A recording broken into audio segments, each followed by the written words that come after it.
Hello, and welcome to the Capital H podcast, where we explore the latest topics and trends around the evolution of work, the workforce, and the workplace. I'm your host, Bert Ray, Managing Director in Deloitte's Human Capital Practice.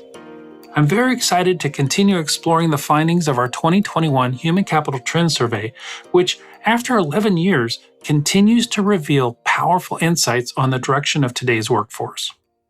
Today, we'll be discussing the concept of superteams, which we define as groups of people and intelligent machines working together to solve problems, gain insights, and create value.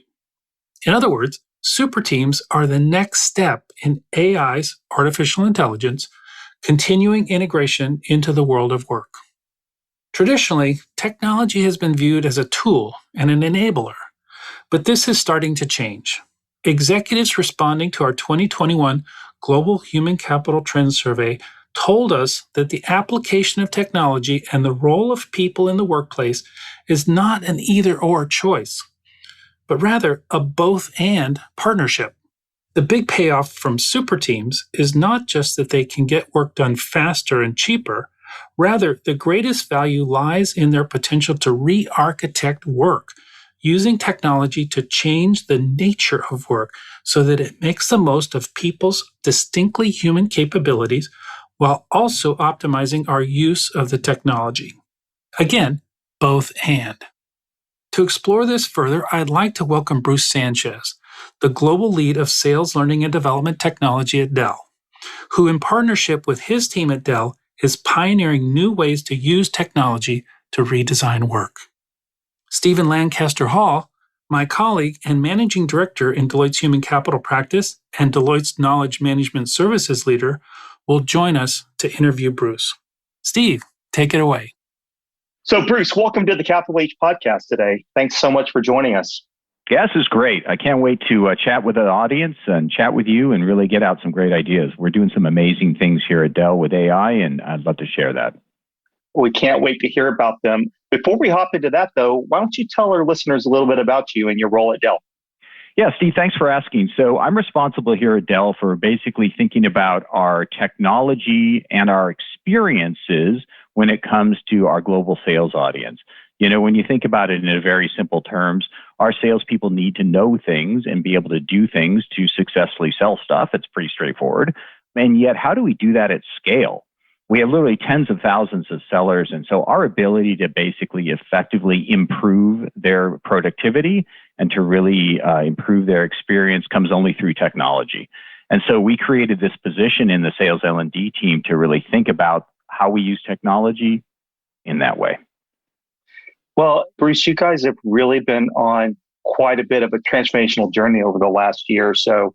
Can you give our listeners just some background on AI and how Dell is thinking about AI and its overall strategy and journey? Yeah, that's a great question. So, one of the things to just keep in mind, first of all, we're a very progressive and innovative company. We're always looking ahead. We're always looking towards the future. And I'm really proud to be part of that journey. It's just a great company to work for, really enjoy the people. And I think the thing that helps us here is not only very innovative and progressive, but people are open to new ideas. They want to improve, they want to get better. And, when you bring in something like AI or the machine, that really introduces a lot of change, and people kind of have to have an open mind at some levels, right? So that's a big help for us. But you'll see AI really embedded across the company in multiple dimensions. First of all, it's actually embedded in our products and our solutions. If you look at what we take to our market, we've heavily leveraged AI as a competitive advantage, and a lot of our devices and our solutions now are smart. And so, our customers can benefit from the investments we've made in AI. Second of all, at the very highest level, if you take a look at our 2030, what we call our moonshot goals, AI is actually kind of threaded through a lot of those goals. We actually have one that I'll talk about a little later about our security and our privacy when it comes to that, when AI and machine learning. So when you think about the ways that we're going to make a social impact and how we measure that impact, you'll see AI threaded through, maybe not explicitly, but a lot of those strategies. And then finally, what we're here to talk about today is really enhancing the employee experience. How do we take literally thousands of employees, and in my case, sales employees, make their lives better, make them more productive, make them more efficient, make them more effective? Bruce, this is such a great point you're making, because as we think about where the future is headed, where we see the future of work headed, we see this combination appearing where rather than AI coming in to replace employees or to augment their skills, we're really making this move towards collaboration, where AI and humans are collaborating with each other to kind of form this concept of super teams. Yep. And that's causing us to rethink and re-architect work itself, the way work is being done, the skills organizations need to have and employees need to have there. What are some of those top of mind issues that you're dealing with at Dell? And how has Dell really started to re-architect work to incorporate AI in, as to be a member of a team? Yeah, that's a great question. So think about this little event that happened a year ago called the pandemic, right? Literally, the whole world is kind of blown up, particularly for our sellers, right? Think about what you do as a salesperson. Oftentimes, unless you're an inside seller who's on the phone all the time, you are out with customers. You are going to meetings. You are meeting with your team to get ready for a meeting. And so this whole notion of instant shift to virtual really, really was a big challenge for our company. But within that challenge, now think about it. We have an audience that is almost all virtual, all remote. And so the need to augment, supplement, and collaborate through AI and machine-driven type of technologies just goes up like crazy. The opportunity gets even bigger. And so when we think about that and the ability to pivot at scale, again, scale is always a big word for us, right? The only way you can do that in the end to be successful, in my perspective, is through the machine. But re-architecting is another key concept here, and you asked me that question. I think it's a very important question because you cannot take AI and essentially throw it against what I would call legacy processes or legacy thinking. It's like taking a giant supercharged engine and sticking it in an old car, right? The car will for sure go faster, but it's probably not going to go around the curves as well, and its brakes may be insufficient. So you got to kind of think about the totality of the experience. So I actually like this framework that Deloitte has put together about super teams. I think it's a great way to kind of gauge the maturity of where we are in the organization and also how we meter out our investments when it comes to AI. And so I'll give you some examples of where we're using it along those spectrum because I think that'll help bring it to life. First of all, obviously, we think about automation, and that often is kind of robotic process automation or RPAs. And those are fairly low-hanging fruit. You look for large-scale processes with lots of transactional, predictable flows. You throw essentially what I would call a giant macro against it, and off you go. For instance, in L&D, we have a lot of loading that we have to do of our courses and our training materials into a number of learning systems. There are a bunch of people typing away on keyboards doing that, and we've automated most of that through RPAs and literally saved hundreds, if not thousands, of hours of people's time. That's pretty straightforward, but I would say that's almost a tactical or an engineering mindset. The next one up, though, is augmentation, and that's probably where we are most heavily invested right now, mainly because it's that next level up without really having to go the whole way. And so when you think about that, the word that comes to my mind most frequently is recommendations. So as an example, in sales, we have propensity engines in our CRM tools that recommend better leads to our sellers. We have recommendation engines inside of our learning tools that suggest better courses to people. And so that notion of kind of the machine suggesting or aiding or helping you is heavily built into kind of our human experiences and our architectures. But then finally, there's that collaboration level, which to me is really where super teams comes to life. And I actually think that's the most interesting thing to work on, and I think it's where the biggest value is. And so as an example for us, we're really heavily leveraging graph technologies. So when it comes to collaboration, I think about really that graph-driven environment. The graph is the key that kind of powers the whole thing. And so what I've been encouraging the company to do is as we evaluate decisions we make when it comes to knowledge management or platforms we're using or experiences we're going to build, if we have to choose one way or the other, let's choose things that move us towards the graph. And siloed information, old-style databases that are over here and not connected to the graph are actually, in my mind, a drag on the company. So let's choose to move to the graph. As an example for us, we have some fairly extensive pilot projects in knowledge management related to topics. And we have a giant graph that is crawling all of our interactions of our employees and finding things that are important to people, finding topics. and then connecting experts, asset, knowledge, and things to that so that all of a sudden, what a human could never do, which is see across the company and what people are working on and what they're interested in, is immediately brought to life. And that's a tremendous discovery tool. It's a tremendous knowledge management tool. And we've harvested that and will continue to invest in that. Now, the other thing I want to say, Steve, by the way, as I'm on fire here talking about this stuff, is that it doesn't have to be complex. This is what drives me a little crazy. People are like, oh, wow, that's going to be a lot of work in big AI. And some of it for sure can get pretty tough, right? You have to think about algorithms and tuning and, graph technology and APIs and all this. Let's take a different example of where I see Superteams. Some of the conferencing vendors now have the ability to essentially stream in real time a voice transcript of you and I speaking. And if we were on a video call, we would see literally a ticker tape of my words flowing by you. And if you don't speak English, you can change that to a different language. So if you're struggling in a video call, you can see a machine translated version of what I'm saying in real time translated into your language. That's a huge amount of AI and machine learning processing going on behind the scenes, but you can just buy that today. And you don't really need that much to set it up. And that is a perfect example of the machine being integral to our collaboration. And so I kind of encourage people to say, you can get super far out on the spectrum, or you can do some simple things and, let's measure our progress along the way. Well, and it's so interesting, that last comment you made, because it's not just about language, it's also about gestures. The AI is now being able to read gestures. So if you're hearing impaired and you're using sign language, the ability for you to translate that sign language into something that somebody may not speak that understands sign language into whatever language they do speak is also an important part of that AI. So, Steve, that's a great perspective, because I think at some levels we start to get a little bit into buy versus build here. You don't have to think of your AI journey as oh, I got to hire some data scientists and I got to have people who understand algorithms and then I got to go buy a machine and build it all myself or, whatever. No, there are things that you can do. Literally, you can buy it off the shelf, take your first steps, add value to the organization, but not have to worry about standing up an entire team or an entire discipline within your company. Yeah, for sure. Absolutely. And, one of the things you mentioned, Bruce, was this notion even of personalization. So as you start to move up that curve from replacement to collaboration, you're learning more and more about the user and you're creating a more personalized journey for that user.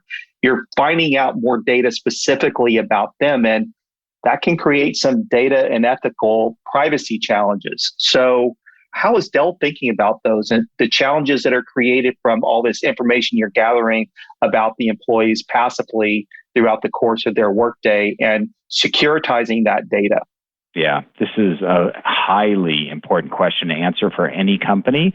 And at some levels, almost the heart of the matter. We all value our privacy at varying levels, and we have to respect that as companies about our employees, about our partners, about our customers, about the world, really.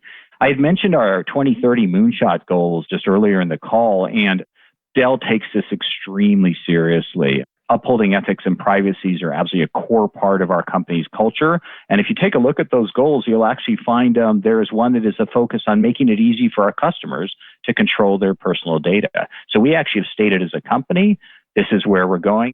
And Steve, so we were named for the 9th year in a row to Ethisphere's World's Most Ethical Companies list. And I think we're very proud of our achievements there.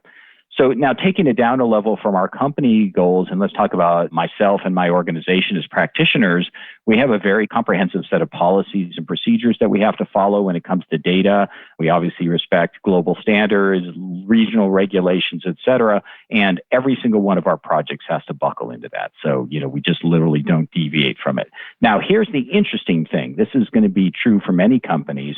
When we start talking about piloting, oftentimes those policies and procedures are based on global needs or global regulations, but you still need some flexibility. You still need some agility to experiment in ways that don't violate the policies, but maybe, take on some new dimensions to things we hadn't considered before, right? New challenges that come with this new world. And so what we've been able to do fairly successfully is put some fences around it. So, for instance, we might pick our audience in a region where we comply with a less restrictive set of privacy laws. I'm not saying we're trying to get around things, but, we have varying standards around the world as an example, right? And then we always ask our audience to opt in. We want you here because you want to help us grow. We want you here because you want to innovate, but we completely respect your personal values, and we're not going to ask you to even participate if you're uncomfortable doing so. And so picking that right use case, picking the right region, picking the right audience, and then being respectful and interweaving your company's policies and procedures throughout that are really the key to being able to experiment and innovate and still respect our core values. That's great. I think it's as this topical area continues to grow, and as AI becomes more and more a member of the team, the ability, to your point earlier, to look across the organization and to connect dots in ways that people miss sometimes is going to be a real challenge. And this concept of data privacy, and just because technology can do something, should it, going to continue to remain a top of mind issue for our clients. Yep, 1,000%. It's kind of interesting. I mean, at some levels, this particular topic is really very personal. And so you have to decide where you're going to kind of land. If you net out to the common denominator, you would never go forward and do anything. If you go too far too fast, people are going to feel creepy. People use this word creepy, right? And so finding that balance in the middle. But what I try to do is I really try to show people the value, right? Look, let's take our translation example, and both either for deaf people or non-English speaking people is a great example. Is that creepy? I don't know. I don't think so. Is it helpful? For sure. Is it a great way to show you the value of using this type of technology in a way that is non-invasive? I would argue yes. And so I think we're going to just have to grow people's expectations over time by increasingly showing them the value and then kind of extending some of those boundaries. I think that's right. I think this concept of leading edge technology that is going to continue to advance over the next few years is going to require even new ways of thinking that we're not even prepared for yet. 1,000%. And I would love to get your perspective around things like, as you're trying to move closer to that user experience, speed and latency become an issue. So how do you push things down to edge computing so that performance improves to the point where you drive better adoption? Yeah, that's a great question as well. And in our world, I'll tell you what that translates into is it really is a regional question. One size does not fit all when it comes to sales learning and development. And so we always have this balance of the central organization, the corporate organization, which I'm part of. How do we put out programs, technologies, and experiences that are valuable for our audience? But how do we make sure that they're also relevant to you in a foreign country, maybe halfway around the world and 12 and a half hours of time zone differences? And so we've had to engineer into our systems this notion of some shared services, which basically, and some centralized services, which allow us to provide a platform on which people can develop and build and grow programs, but then with some regional autonomy so that they can personalize and tailor that. And by the way, when you try to do that with a common graph engine, that's a tricky slope, right? Because now you have different data sets and different languages and et cetera, et cetera. So that's an ever-evolving question for us. That's a great one. And I can't say I'm confident we've solved it. And I don't think it's really solvable. Because the moment you swing too far out into the region, you'll be so customized that everybody will have to do the work locally and they won't like that. The moment you swing back to centralize, everybody thinks they don't have control. So I think that's a pendulum that just swings forever back and forth. So Bruce, we talked about some of the more advanced technologies that are out there today. As you think about some of the things that we're seeing around knowledge graphs and machine learning and other emerging technologies that we're seeing from the cognitive side, how are you using those to help you break down silos? Yeah, it's a great question because there's actually a yin and a yang there from my perspective. So first of all, powerful tools, absolutely, and we are embracing them as fast as we can go, essentially. And the word that we haven't used here in our discussion yet is pervasive. Because for me, what I want when I think about learning in the flow of work and knowledge in the flow of work, I want a pervasive experience across all of our platforms. I want knowledge to follow you, to know about you. I want you to feel like in this concept of Superteams, essentially, I don't know, let's call it your machine buddy, for lack of a better word, right? Knows about you, is helping you all the time, and is just there, just like I could call on you as a friend. Now, that's a pretty big stretch to think a machine might work that way, but okay, that's my mental picture. Now, here's the challenge. We, like our large organizations, have multiple silos, and they're silos for a reason. Nobody builds a CRM system like our CRM vendor. I would never expect our productivity suite vendor for anybody else to do what they can do. And simultaneously, our learning management system, right? They are great at that. Our HR system. So companies have specialized purposely in their technology and in their domains, and I would never stop that. That's how you build amazing tools.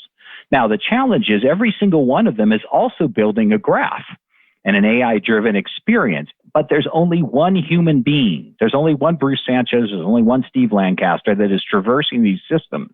And if I find myself facing different recommendations, different experiences, different outputs of the knowledge graph, essentially, now all of a sudden I have a pretty big problem because I'm getting potentially conflicting recommendations. And so I think the challenge for the industry is to say, okay, is there an Uber graph? Or is there not? And if there isn't, how do I, the practitioner, make sense of my HR graph, my productivity graph, and my CRM graph, and my learning graph? There's 4 that I need to unite just for my sales employees. And do I do it? Does the vendor do it? Is there a common template? These are some really interesting questions. I'm not concerned about tackling them right now per se, but I'm planning for them in the future because as we really start rolling these things out 2 to 3 years from now, I know we're going to hit that wall. Well, and does the proliferation of graphs create more silos within the organization? And not only that, by connecting them, again, you're learning so much more about that one employee, and you can create such powerful recommendations to them across all of those systems. You're truly integrating this ecosystem of things in a way that helps them be more productive.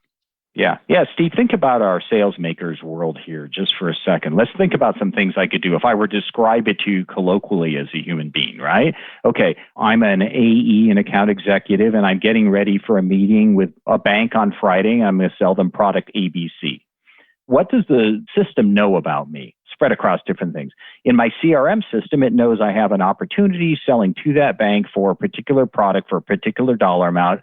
In my compensation systems, I know my quota and I know my targets.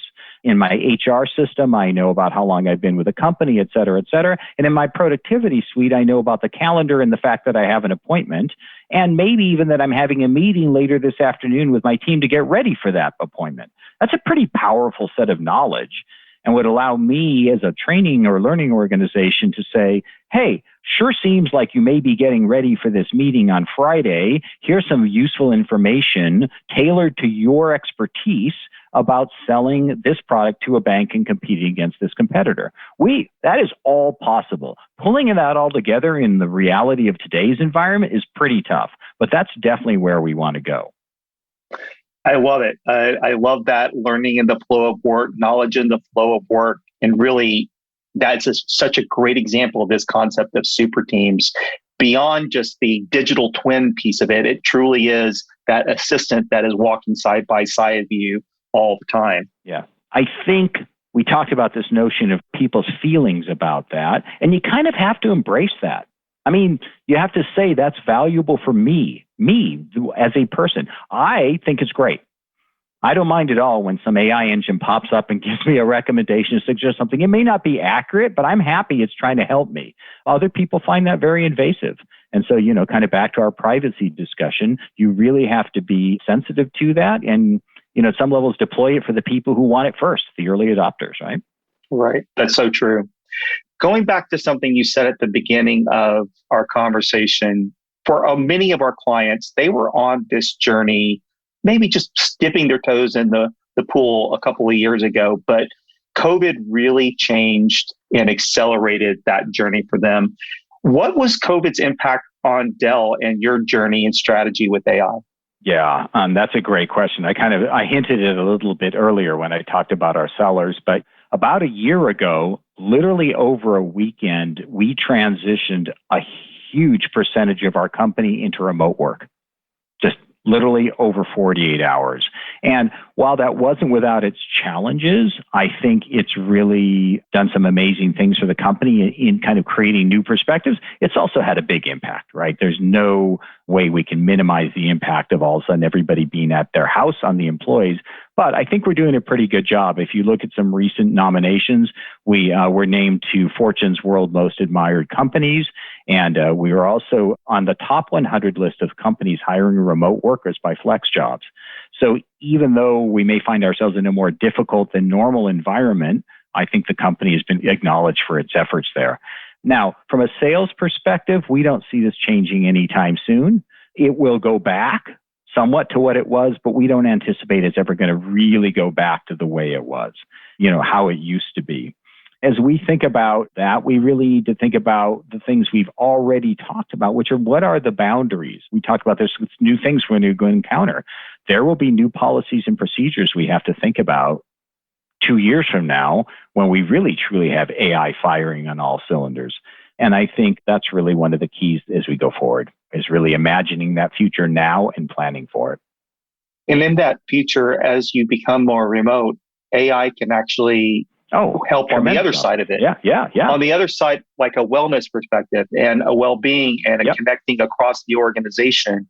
We talked about the ability to pull a bunch of information around your day. It can also give managers insights as to how the employees are struggling that they may not share with their managers otherwise. It can make recommendations around when you can project some time off that may be coming in a way that helps you look forward to that. It can help you connect with SMEs across the organization on things that you're working on that, because we sometimes go heads down, we miss the fact that there are other people in the organization that are doing similar things that we can learn from. Yeah, again, and absolutely. I think we talked about kind of this notion of our graph-driven evolution. That to me is the next step, where we're not only just tackling things that are kind of procedural is probably the wrong word, but we're not just saying, hey, you should call on this customer because they may have a higher propensity, or like here's a view into some knowledge. Now we're saying we're actually touching on the human side of you. We're thinking about your well-being and maybe your work-life balance and how are you feeling? That's kind of wild to imagine AI in that environment, but I see some technologies that are already driving towards kind of tackling that employee experience, and we for sure are going to start experimenting there. And again, kind of back to this notion of, does it have to be perfect out of the box? No. Do I care whether an employee experience engine pops up and says, hey, Bruce, sure seems like you're working a lot and it's 9 p.m. at night. Maybe you should hang up the phone, right? Well, that's pretty obvious. Thanks for letting me know. I didn't know I was tired, right? That's usually the cynical human response. But that's first generation. The fact that it's keeping an eye on me and helping me, I'm saying, okay, great. Maybe you didn't get it right and maybe I already know it's 9 p.m. But next time around, as we work together, my machine, you'll get to know more about me. And at some point, you're going to say, hey, what if you did this? And I go, well, that's kind of a good idea, right? That's great. So, Bruce, I really want to thank you for your time today. As we wrap up, you guys, like I said, have been on this journey for a while. What advice do you have for leaders in other organizations who are just starting on this journey or just starting to think about making a similar transformation? What advice would you give? Yeah, that's a good question. Let me think. So I think I would think about a couple of things. One is how you approach the problem set and maybe how you have to shift your mind a little bit. I would coach people that you have to be fuzzy. Get your fuzzy out. And what I mean by that is the following. Like, we went into some of these big AI projects with our traditional waterfall project management methodology, right? We're going to do this for 2 weeks. We're going to test the results. We're going to validate our benchmarks and our hypothesis. And then we're going to do the next thing. And I'm going to tell you, you couldn't have found a bigger dog's breakfast. Right? We didn't get the results. There were new things we didn't even anticipate. I mean, it was all over the map. And we were actually pretty frustrated. People who were used to working in a linear fashion. And one day somebody said to me, hey, Bruce, calm down. This is how AI works. You're going to find things that you never even imagined, and you're going to have to flex to incorporate them. And so when I say get fuzzy, like take off that precision hat a little bit and be willing to kind of flow with the system. And I will tell you, after 3 or 4 months of struggle in one case, where everybody was like, man, this just isn't working. Like, we're going to just shut this whole thing down. I said, no, let's keep going. We've got the right vision. It'll come through. Now it's like some hockey stick change. I mean, that project is on fire. And if we hadn't have had the kind of persistence and the patience and get the fuzziness to deal with it, we would have never gotten there. And then I think the other thing, and I always tell my team this, I said, look, in the end, we will be successful based on literally only 2 things, our courage and our compassion. All the technology in the world doesn't matter, all the corporate policies and procedures, the way we approach our work.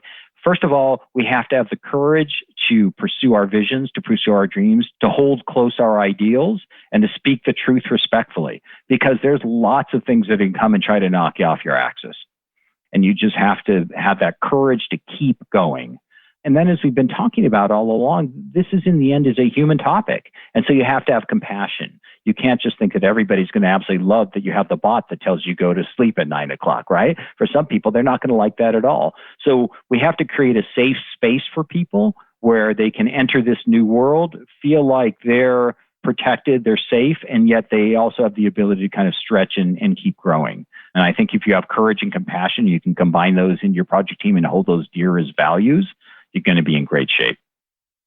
Awesome. Well, Bruce, again, thank you so much for joining us today on our Capital H podcast. I really appreciate you taking time out and to share some of your ideas and your lessons learned with our listeners. Yeah, it's been terrific. I'm super happy to be on the show, and thanks for inviting me. All right. Well, thank you so much, Bruce. Thank you, Bruce and Steve, for your insights on Superteams and how Dell has started to re-architect work and incorporate AI as a part of the team. Now, I'd like to welcome my colleagues Dana Swanson-Switzer and Craig Eaton to join Steve and me to share their perspectives. Dana is a principal in Deloitte's Human Capital practice with a focus on supporting clients in the high-tech and media sectors as they navigate the future of work. Craig is a principal in Deloitte's Human Capital practice and is a co-author of our Deloitte Human Capital Trends Report. And as I mentioned before, Steve is the managing director in Deloitte's Human Capital practice and is Deloitte's Knowledge Management Services leader. Welcome, Dana, Craig, and Steve. Morning, Bert. Thank you. Glad to be here. Steve, thanks for your great interview with Bruce and welcome back. Dana and Craig, thank you for joining, and I'm looking forward to continuing to dig into this topic with you all.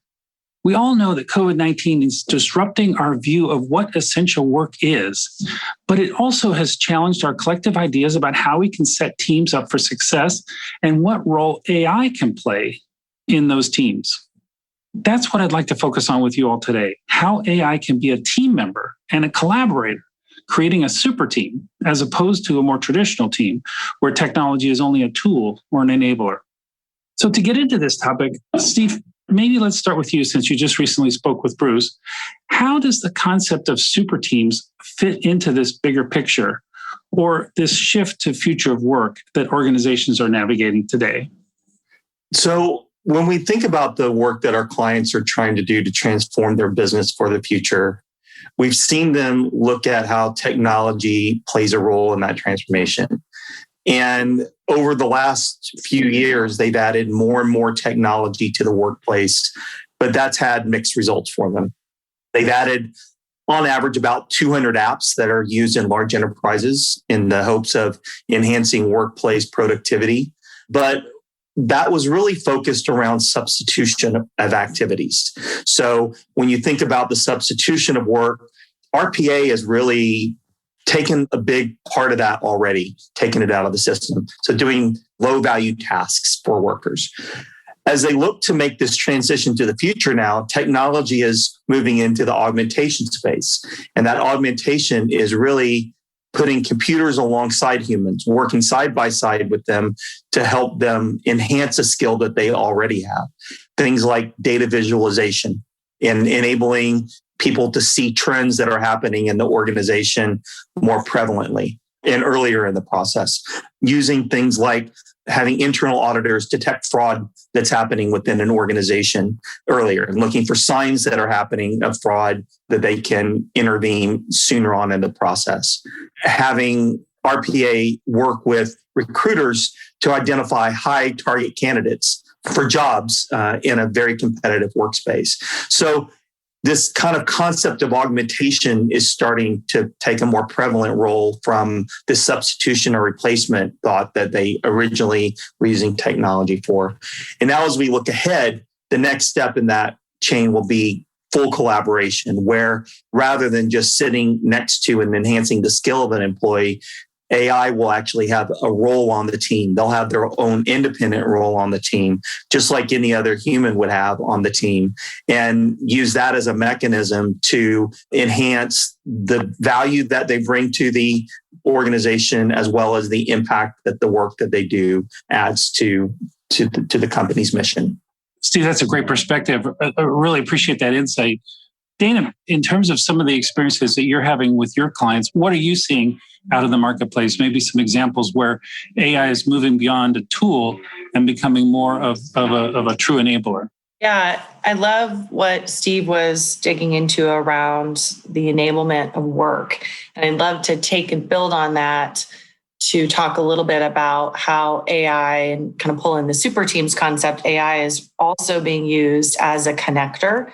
Some of us may have read Harvard Business Review came out with a study in February with research that shows our professional and personal networks have actually shrunk in this fully remote environment by close to 16%, or more than 200 people during the pandemic.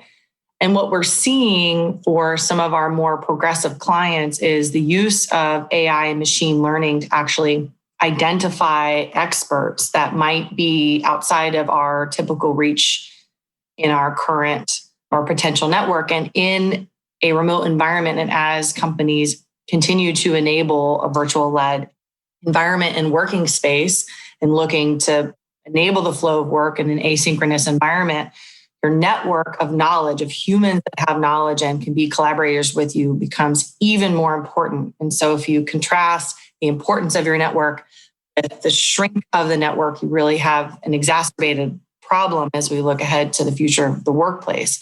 But those that are using AI machine learning in more progressive ways are identifying experts and intentionally bringing them together in collaboration spaces to solve problems at point in time in their process, in their app development or software development cycles, and really enabling this expansion of how we think about our networks and our people via AI and machine learning. And that's really interesting. It's not just about what the AI tool can do itself as a, quote, member of the team, but how we can also expand our team to other human experts that we would otherwise perhaps not know about. Wonderful, wonderful. Craig, what else can you share with us about this dynamic of AI becoming more than just a fancy Excel spreadsheet? Yeah, thank you, Bert. This really is about the evolution and the enhancement of the team concept. What we've found is that teams learn better, they create faster, and overall they perform at levels that are drastically enhanced than if individuals tried to work independently. But to your specific question, and to give you a little bit of context around the report, one of the key research items that we did to develop the report, we went out and surveyed over 3,000 senior executives, 1,200 of which were C-suite members. And one of the most interesting responses that we got was around a question that we asked with respect to the big transformational shifts that organizations are making in a post-COVID world. And that is to really move from optimizing work to fundamentally transforming work. We saw a huge spike. Over 60% of executives said they're thinking about transformation differently post-COVID and really thinking about how to reimagine work. So then we asked that very important follow-up question that gets to the importance of Superteams. And we asked them what are the most critical areas that they need to focus on in order to successfully transform. Technology was number 3. So that's good. We still see that there's a focused in on the role that technology plays. But the top 2 were more around human capabilities, the potential of humans, with the first response over 45% around building a culture of growth and celebrating adaptability and resilience. And the second being building some of those capabilities, those agility, reskilling capabilities within their workforce. So what it shows you is when you really empower these teams, you have to bring technology together and you have to really elevate the role that the human brings to that team in reskilling, adaptability, those essential human capabilities that when working alongside of a team really allow organizations to fundamentally transform the way in which work gets done. So, Craig, how much of what you're describing is about the ability of teams to work better, work more collaboratively, just improve their team dynamic? And how much of it is access to better insights, better use of data, information science? Is it a combination of the two things? Yeah, I would say there's three things that really allows a super team to become super. And when you think about the humans and machines working side by side, number one is people do their best work in teams, and technology needs to play a role in how to bring the teams more effectively together and really be a bit of an enabler around how do you pull out an introvert and give an introvert an opportunity to really weigh in and share his or her perspectives in the context of that team. Number two is it enhances decision making. We're seeing things like the importance of well-being in COVID and how organizations are pulsing or listening to their workforce around their mental well-being, and how technology can do a great job of helping to sense real time. And then I made reference to the third point, which is that teams, super teams, innovate faster. And similarly, technology helps you innovate faster. We use tools like Ramesh that allow us to better share knowledge in the context of a crowdsourcing forum, so that knowledge can be created at a pace that is unprecedented. So it's really all three of those things, Bert. Wonderful. Steve, as our knowledge management expert, how does this idea of AI and super teams help us with that time crunch?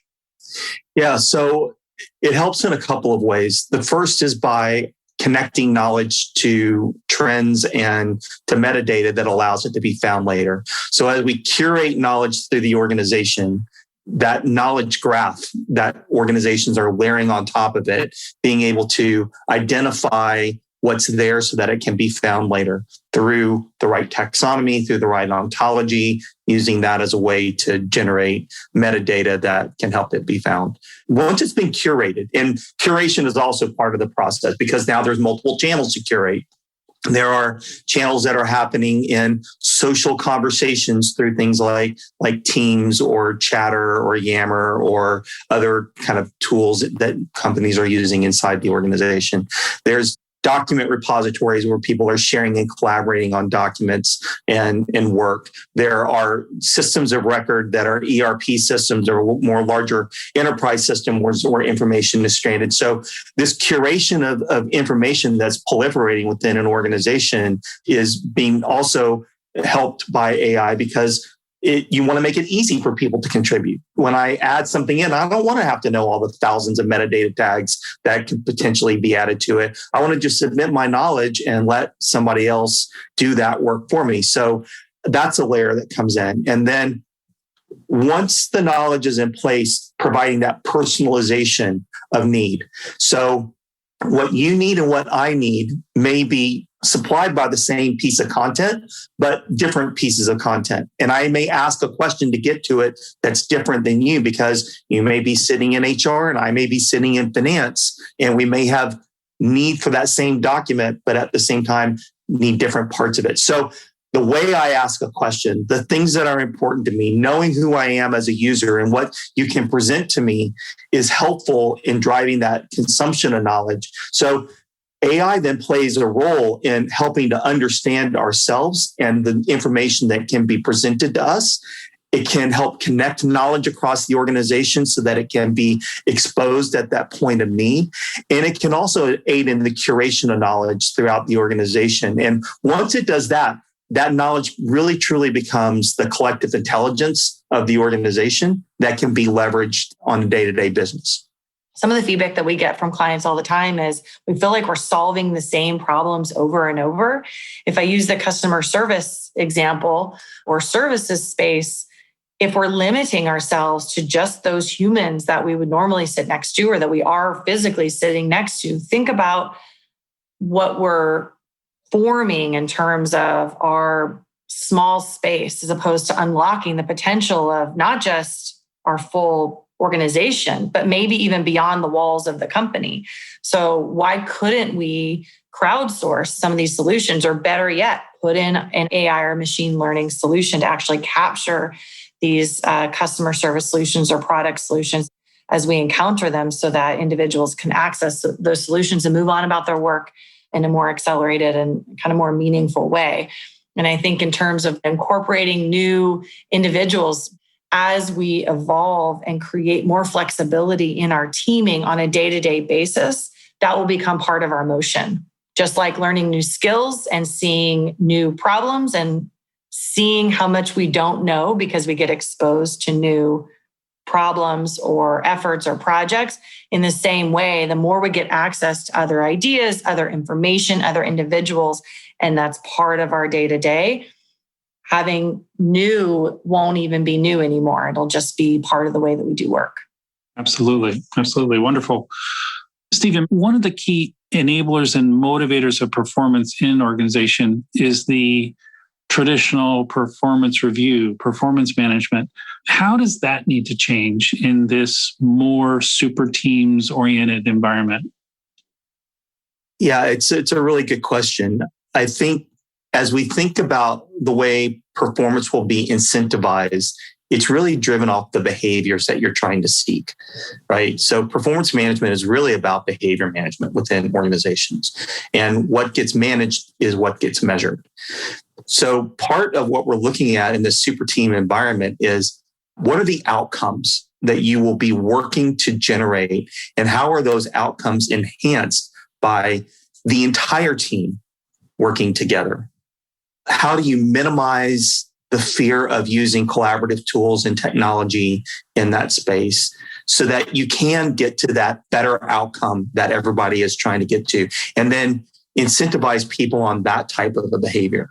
Mm-hmm. And building new skills within the organization around those enduring human capabilities, that around collaboration and innovation and communication. And then as AI is continuing to enhance, how we layer those in so that by working together, we get a better outcome. Yeah, and if I just layer on that, because it's such an important point, 2 comments. Number one is we actually just, as part of our upcoming summer trends report, sorry for the commercial here, we actually just conducted 2 crowdsourcing sessions with senior executives across the globe, which, by the way, we used our own Ramesh tool, an AI tool, to help facilitate that as well.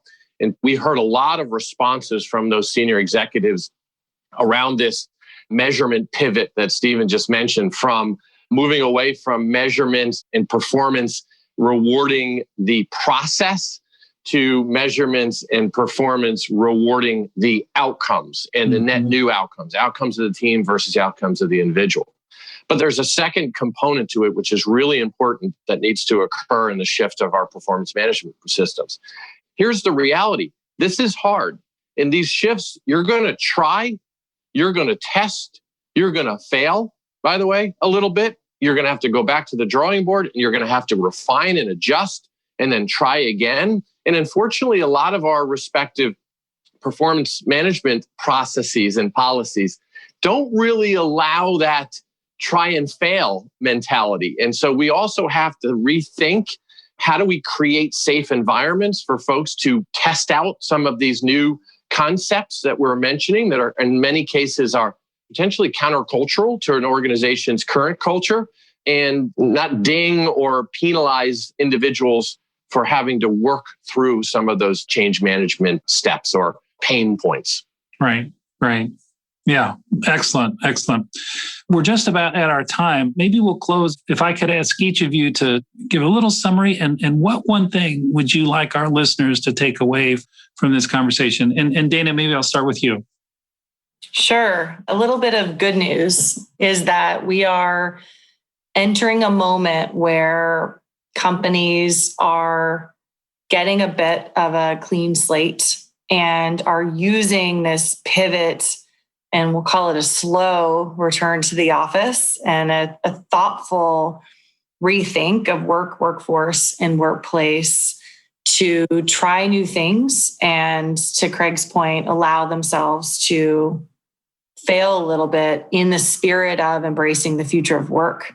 So my overarching and final message would be that you are in the boat with large and small companies, local and global companies that are all trying new things and attempting to pave the way for what this future could look like. So join in, jump in. Got a lot of space to play around and a lot of colleagues and partners out there that are willing to share their experiences and help you get where you want to go. That's really great. There is this sense of we're all in this together, collegiality I'm seeing in the market. Absolutely. Stephen, your thoughts as we wrap up? Yeah, building off of what Dana was just saying, as we start to think about what the future of the workplace will look like, this hybrid work environment that we're all thinking is going to be kind of the next normal, there is truly an opportunity to really heavily double down on some of the technology that we've been forced to use over the last year and understand the implications that it means for your workforce going forward, and use it as not just a temporary bridge to get through a pandemic, but now think about what it means for your longer term way of working with your employees. Mm-hmm. Wonderful, wonderful. Good advice. Craig, your thoughts? Yeah, I kind of figured this may happen, that Steve and Dana and I are all going to hit on a little bit of the same point, but maybe that's okay. I would say many may look at this and say, gosh, this move to the super teams and technology and humans working side by side, that's going to be really hard. And I don't know if we'll ever get there. And if we do, it's going to take us a decade. Look what organizations have been able to accomplish just over the last 12 to 14 months. And I would venture a guess that many of you listening to this podcast have a lot of examples of where you've been able to apply these principles out of necessity and yielded success.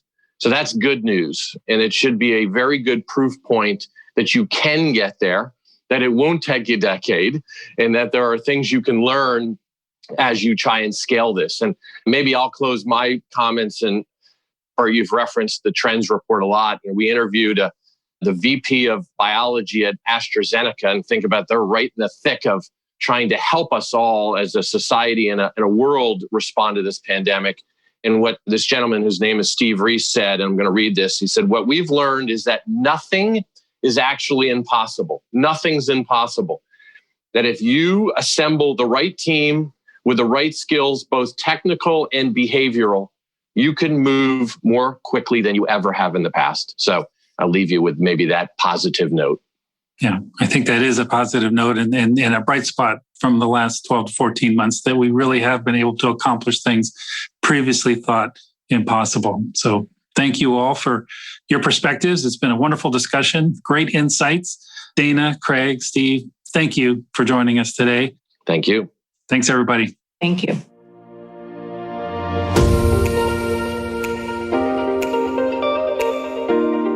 As technology continues to advance, it's more important than ever that leaders think holistically about how they integrate technology into the construct of work and the composition and capabilities of their workforce.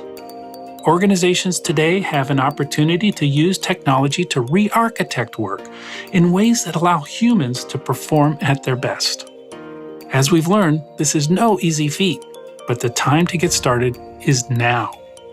A special thanks to Bruce Sanchez, Global Lead of Sales Learning and Development Technology at Dell, and to my Deloitte colleagues Steve Lancaster Hall, Dana Swanson-Switzer, and Craig Eaton for sharing their insights on this important topic. And thank you for joining us. In addition to tuning into our Capital H podcast series, you can also read our 2021 Human Capital Trends Report online at deloitte.com/HC Trends. Thanks for listening, and please join us for our next episode. This podcast is produced by Deloitte. The views and opinions expressed by podcast speakers and guests are solely their own and do not reflect the opinions of Deloitte. This podcast provides general information only and is not intended to constitute advice or services of any kind. For additional information about Deloitte, go to deloitte.com/about.